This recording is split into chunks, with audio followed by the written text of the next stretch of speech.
Hello friends, आज की video में हम लोग महालवारी सिस्टम को डिटेल में कवर करेंगे। महालवारी सिस्टम एक लैंड रेवेन्यू सिस्टम था जिसे इंडिया के नॉर्दर्न रीजन में इम्प्लीमेंट किया गया था। तो सबसे पहले तो हमें ये देखना चाहिए कि नॉर्दर्न पार्ट ऑफ इंडिया में ब्रिटिश ईस्ट इंडिया कंपनी के पास इतनी सारी टेरिटरीज आई कहाँ से। तो चलिए शुरू करते हैं। 1801 में अवध के नवाब ने इलाहाबाद और उसके आसपास के एरियाज़ को अंग्रेज़ों को दे दिया था। इन एरियाज़ को सीडेड डिस्ट्रिक्ट कहा गया। इसके बाद 1805 में सेकेंड एंग्लो मराठा वॉर हुआ, जिसमें ब्रिटिश ईस्ट इंडिया कंपनी ने गंगा और जमुना के बीच की बहुत सारी टेरिटरीज़ को एक्वायर कर लिया था। इन एरियाज़ को कहा गया कॉन्कर्ड प्रोविंसेस।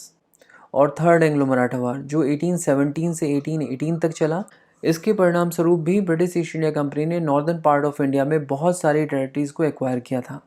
तो इस तरह ब्रिटिश ईस्ट इंडिया कंपनी के पास नॉर्दर्न पार्ट ऑफ इंडिया में बहुत सारी टेरिटरीज़ आ चुकी थी। और अब ब्रिटिश ईस्ट इंडिया कंपनी के सामने सवाल ये था कि इस टेरिटरी से रेवेन्यू कैसे एक्सट्रैक्ट किया जाए। क्या यहाँ पर परमानेंट सेटलमेंट लगाया जाए या फिर रैयतवारी सेटलमेंट ज़्यादा बेटर रहेगा।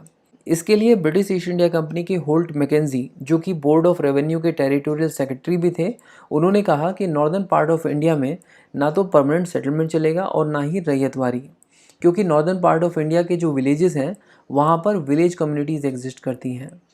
तो इस पर ब्रिटिश ईस्ट इंडिया कंपनी के जो बाकी ऑफिसर्स थे, उन्होंने होल्ट मैकेंजी से पूछा कि भाई ये विलेज कम्युनिटीज़ होती क्या हैं।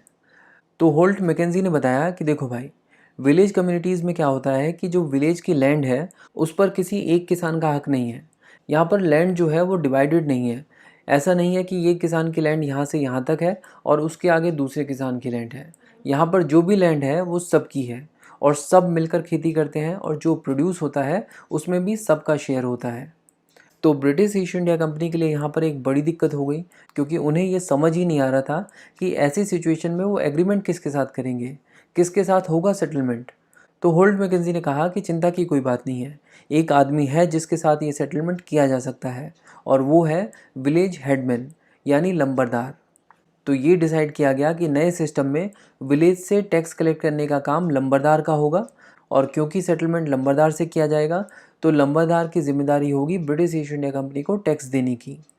अब क्योंकि विलेज को महल कहा जाता है, इसीलिए इस सिस्टम को महलवारी सिस्टम कहा गया, और इसे इंट्रोड्यूस करने का श्रेय होल्ट मैकेंजी को दिया जाता है। और ये जो सिस्टम है इसे रेगुलेशन ऑफ 1822 द्वारा इम्प्लीमेंट किया गया था 1822 में। महलवारी सिस्टम को सबसे पहले नॉर्थ वेस्टर्न प्रोविंस में लागू किया गया, जो कि आज का यूपी और रफली उत्तराखंड वाला पार्ट है।